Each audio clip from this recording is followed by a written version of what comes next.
The entire office went silent when Derek Cole pointed toward the glass doors. "Pack your things, Marcus. You're finished here." More than 80 employees watched as Marcus Reed stood beside his desk, holding a framed photograph of his 8-year-old daughter. Some looked away. Others whispered. A few smiled. Derek stepped closer and lowered his voice, but not enough to keep the room from hearing him. "You were never as important as you thought you were." Marcus did not argue. He did not beg. He picked up his phone, made one call, and said 7 words. "Eleanor, activate the withdrawal clause immediately." Then he walked out. Marcus! Less than Wait, 20 Marcus, minutes later, please! the company's Don't go, we can CEO fix this! came running into the parking lot without his jacket, shouting Marcus's name. By that time, however, it was far too late. Marcus Reed arrived at Nova Bridge Technologies every morning at exactly 6:45. Not 6:46, not 6:50, 6:45 exactly. He liked the quiet hour before the office filled with ringing phones, hurried footsteps, and people pretending not to be stressed. That hour belonged to him. It gave him enough time to review system reports, fix overnight errors, and prepare for the day ahead. Most people at Nova Bridge knew Marcus as a quiet senior systems engineer. He wore plain shirts, drove an old gray sedan, and rarely went to expensive company dinners. What they didn't realize was that Marcus was the mastermind behind the software platform that made up almost 60% of Nova Bridge's yearly revenue. He had designed the security framework. He had written much of the original code. And when the company nearly collapsed 3 years earlier, Daddy, Marcus do you had think there are personally other convinced planets its with largest people? client, Maybe. Halston Financial Do you think they have Group, schools? not to terminate Probably. its Do you contract. think they have homework? But Marcus never talked hope about not. those things. He did not care about He praise. leaves early every He was day. interested in No one ambition. man, his daughter, Ava.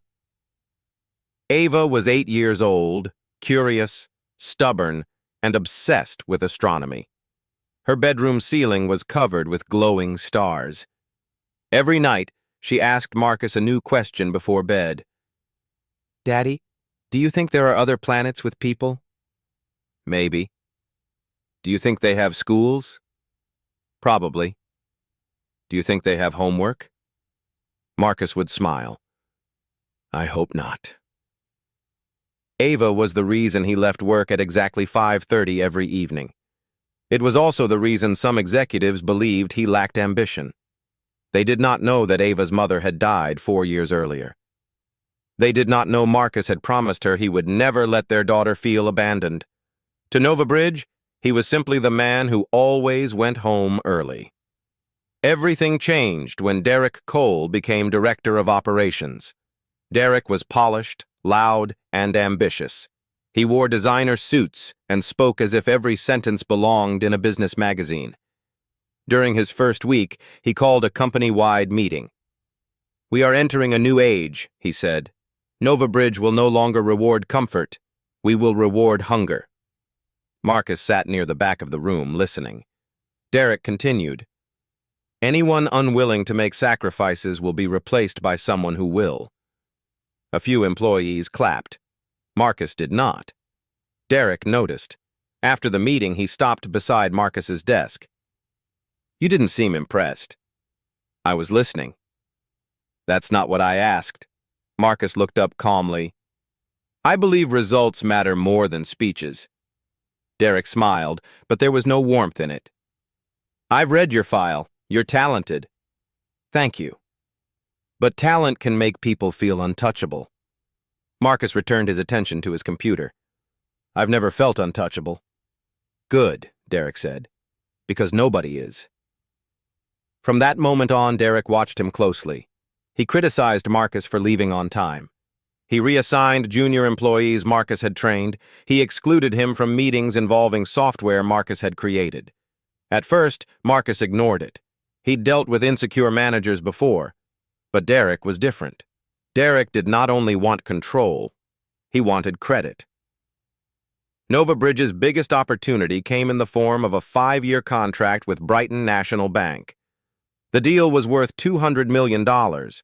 If approved, it would transform the company. Investors were excited. Executives were already planning bonuses. But there was a problem.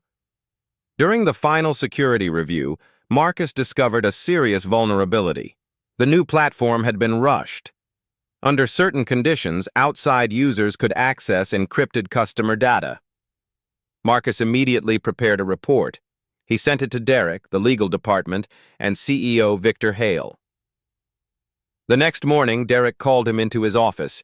The report was sitting on the desk. "You need to revise this," Derek said. Marcus remained standing. "Which part?" "The severity classification." "It's classified correctly." Derek leaned back. "You marked it critical." "Because it is critical." "The Brighton contract is scheduled to be signed Friday." "Then the signing should be delayed." Derek laughed softly. "You think we're delaying a $200 million agreement because you found a theoretical issue?" "It isn't theoretical." "No customer data has been exposed." "Not yet." Derek pushed the report across the desk. "Change critical to moderate. State that the issue can be addressed during routine maintenance." Marcus did not touch the paper. "That would be false." Derek's smile disappeared. "Be careful." "I am being careful." "No, Marcus. You're being difficult." Marcus looked him directly in the eyes. "If Brighton launches this system and customers are harmed, Nova Bridge will be responsible. And if this contract collapses, hundreds of employees could lose their jobs. That doesn't justify lying." Derek stood. "This is not a debate." Marcus picked up the report. "You're right." For a moment, Derek appeared satisfied. Then Marcus added, "I won't change it." That evening, Marcus returned home later than usual. Ava was sitting at the kitchen table drawing the solar system. She looked up. "You missed dinner." "I know. I'm sorry." She studied his face. "Are you sad?" Marcus sat beside her. "Just tired." "Did somebody at work make you tired?" He smiled faintly. "You ask too many questions." "You said questions make people smart." "I regret teaching you that." Ava giggled, then handed him a drawing. It showed two stick figures standing on the moon. One was tall, one was small. At the top, she had written, "Daddy and Ava, we don't leave each other behind." Marcus stared at the words. Ava noticed. "You always say we're a team." "We are." "Even if something bad happens?" "Especially then." The next morning, Marcus received a message from Derek. Company meeting, 10 o'clock a.m. Attendance required. When Marcus arrived, nearly every employee was gathered in the main office. Victor Hale, the CEO, was not there. Derek stood at the front with two members of security. Marcus immediately understood. This was not a meeting. It was a performance. Derek cleared his throat. "Before we begin today's updates, I need to address an internal personnel matter." People shifted uncomfortably. Derek looked directly at Marcus. "Marcus Reed, step forward." Marcus remained beside his desk. "Anything you need to say can be said from there." Derek's jaw tightened. "Fine." He turned toward the employees. "Nova Bridge depends on teamwork, flexibility, and respect for leadership. Unfortunately, one employee has repeatedly refused to meet those standards." Marcus could hear whispers spreading across the room. Derek continued. "Marcus has resisted company direction, obstructed a major contract, and placed his personal judgment above the interests of everyone in this building." A young engineer named Jasmine stood near the conference room. She looked horrified. Marcus had trained her during her first year. She knew the truth, but she said nothing. Derek pointed toward the doors. "Your employment is terminated, effective immediately." The room went completely silent. Marcus slowly removed his identification badge. "You're firing me for refusing to falsify a security report." Derek's face changed. I'm firing you for insubordination. Did Victor approve this? I don't need Victor's permission to remove an employee from my department. Marcus nodded. That answer told him everything. Derek stepped closer. Pack your things, Marcus. You're finished here. Marcus walked to his desk. He placed his laptop, a notebook, and Ava's framed photograph into a cardboard box. Some employees avoided his eyes. One man near the window smirked. Derek folded his arms. You were never as important as you thought you were. Marcus stopped. Then he took out his phone. Derek laughed. Calling a lawyer? Marcus ignored him. A woman answered after one ring. Marcus? Eleanor, activate the withdrawal clause immediately. There was a short pause. Are you certain? Completely. I'll contact the board. Marcus ended the call. Derek shook his head. Very dramatic. Marcus lifted the box. No, Derek. What happens next will be dramatic. Then, he walked out. Eleanor Grant was not Marcus's lawyer. She was chairwoman of Halston Financial Group, NovaBridge's largest client. 3 years earlier, Halston had planned to leave NovaBridge after a catastrophic system failure. Executives had blamed each other. Victor Hale had prepared for bankruptcy. Marcus had asked for one meeting. During that meeting, he explained the failure, redesigned the recovery plan, and personally guaranteed a new system. Eleanor agreed to stay under one condition. Marcus would be named the independent technical authority on Halston's contract. The agreement contained a clause. If Marcus left NovaBridge involuntarily, Halston could immediately suspend all projects and withdraw its upcoming investments. Derek had never read the original contract. He had assumed Marcus was just another employee. 7 minutes after Marcus left the building, Victor Hale's phone rang. Victor? Eleanor said. I've received confirmation that Marcus Reed has been terminated. Victor froze. What? Under Section 14 of our agreement, Halston is suspending all NovaBridge operations. That must be a misunderstanding. It isn't. Eleanor, please. We are also withdrawing from the Brighton partnership. Victor stood so quickly his chair rolled into the wall. The Brighton partnership is separate. Not anymore. Halston introduced NovaBridge to Brighton because Marcus assured us the platform would be safe. Victor's face drained of color. Who fired him? That is a question you should already know the answer to. The call ended. A second later, Victor's chief financial officer rushed into the office.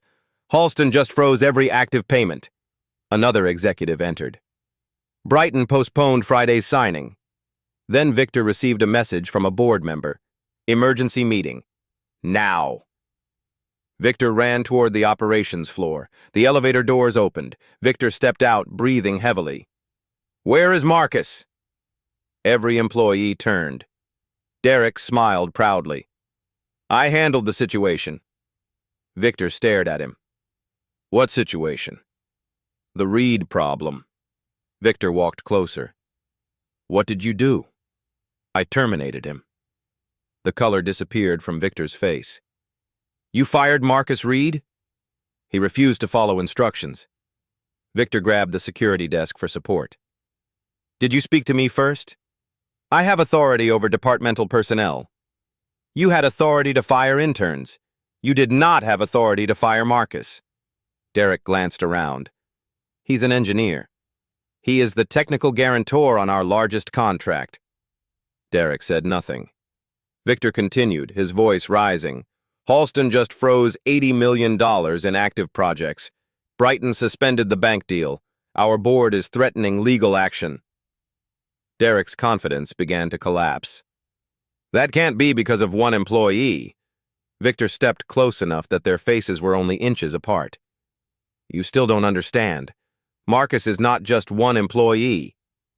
Jasmine finally spoke. He warned Derek about the security flaw.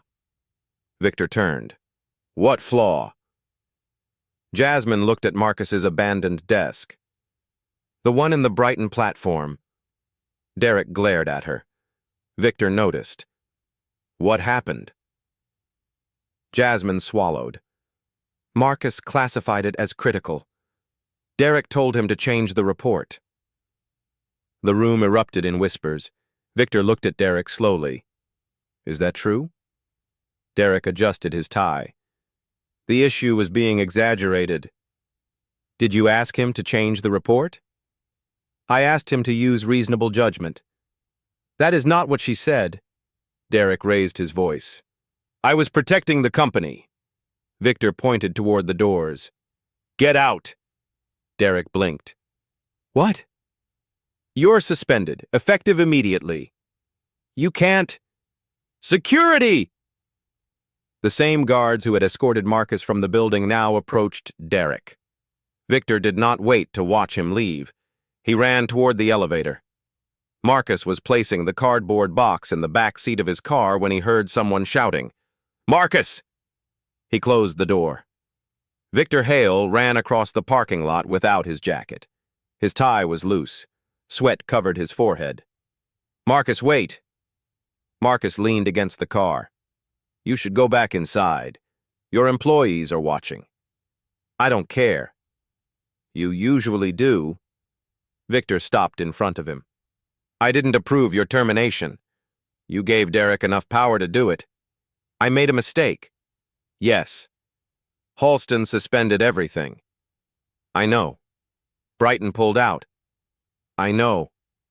Victor struggled to catch his breath. Come back inside. Marcus looked toward the office windows. Dozens of faces were visible behind the glass. You allowed me to be humiliated in front of everyone. I wasn't there. That's the problem, Victor. You were never there. Victor lowered his voice. I need you. No.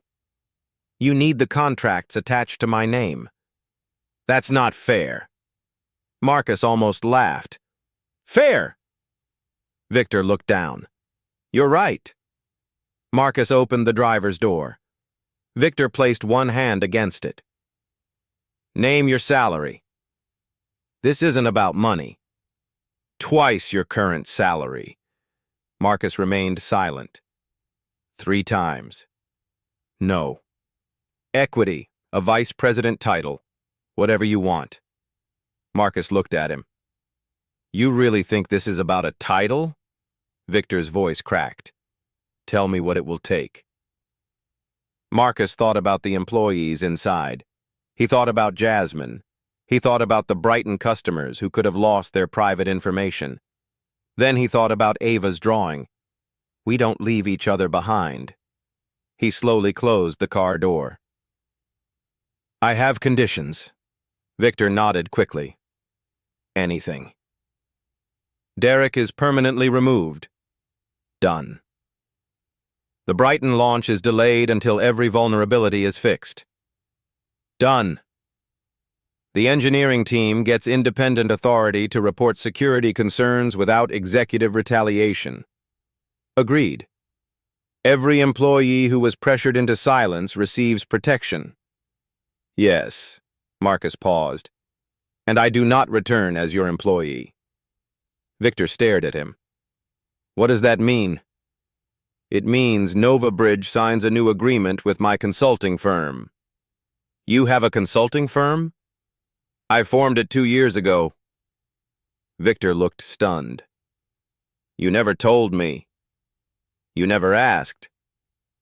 What would your position be? Marcus looked toward the building.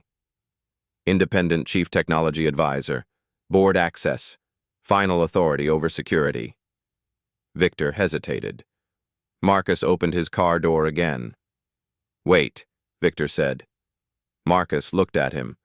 Victor extended his hand. Agreed. Marcus looked at the hand but did not shake it. Put it in writing. 2 days later, Marcus returned to NovaBridge. But this time he did not carry an employee badge.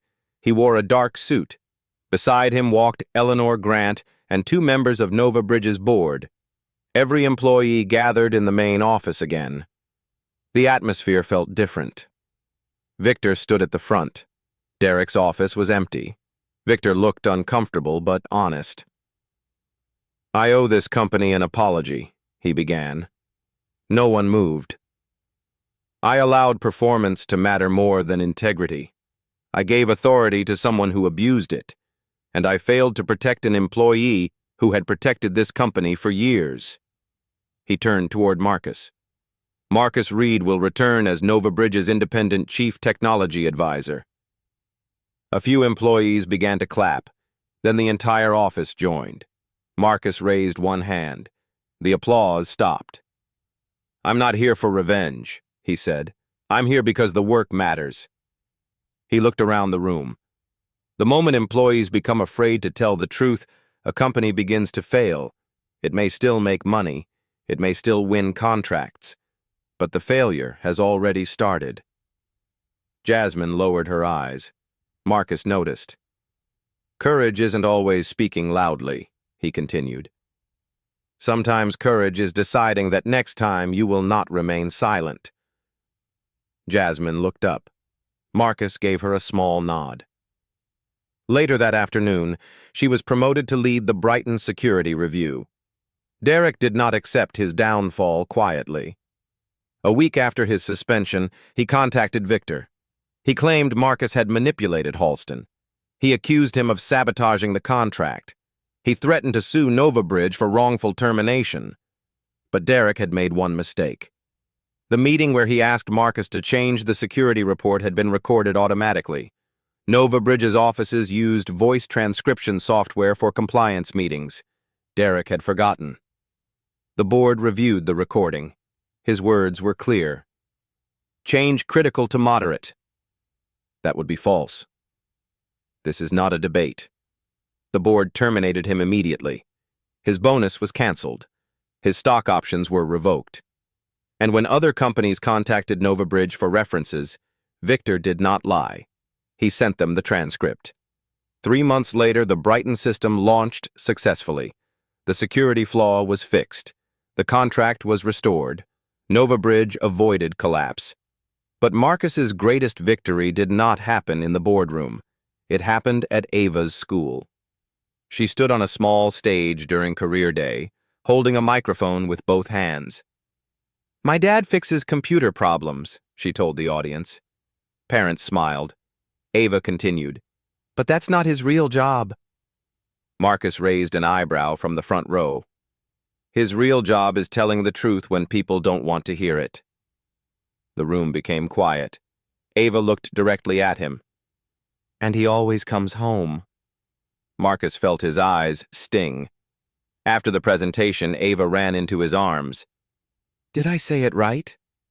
"You said it perfectly." "Are you still important at work?" Marcus smiled. "I suppose. More important than the CEO?" He glanced at Victor, who was standing nearby after accepting Ava's invitation to career day. Victor laughed nervously. Marcus whispered, "Let's not embarrass him." Ava covered her mouth and giggled. Derek believed power came from a title. Victor believed power came from money. But Marcus understood something neither man had learned. Real power comes from being valuable without needing to prove it. It comes from protecting your name when people offer you money to damage it. And sometimes, the person everyone thinks is replaceable is the only person holding everything together. Marcus was fired in front of everyone. He walked out carrying his belongings in a cardboard box. But one phone call exposed the truth. The company did not save him.